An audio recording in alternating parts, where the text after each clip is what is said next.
नितीन प्रकाश कांबळे आहे आणि सरांनी जसं सांगितलं की टेंडर संदर्भात कुठलीही गोष्ट आपण आता सुई म्हणजे अगदी सुई बनवण्यापासून ते कुठलेही प्रोडक्ट असेल अगदी एरोप्लेनपर्यंत त्यासाठी टेंडरचं रजिस्ट्रेशन करणं फार गरजेचं आहे आणि त्याचकरिता टेंडर हे म्हणजे साधारण आपण ह्या गव्हर्नमेंटच्या स्कीममध्ये सुद्धा आपण कितीतरी गोष्टी परचेस केल्या असेल, आपल्याला पेन लागत असेल, ID बनवण्यासाठी पेपर्स बघायला गेलं तर एक खूप साऱ्या गोष्टींची लिस्ट निघेल.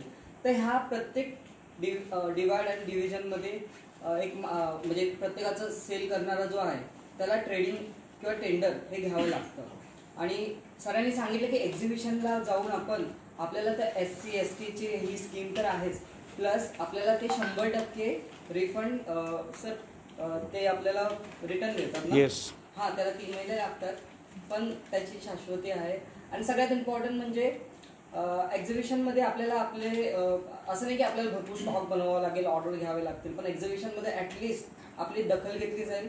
आणि मला वाटतं सर फक्त मुंबईमध्येच नाही, पूर्ण ऑल ओव्हर इंडियामध्ये ऑल ओव्हर वर्ल्डमध्ये होत असतात आणि त्यासाठी सुद्धा गव्हर्नमेंट आपल्याला अनुदान वगैरे देत असावं.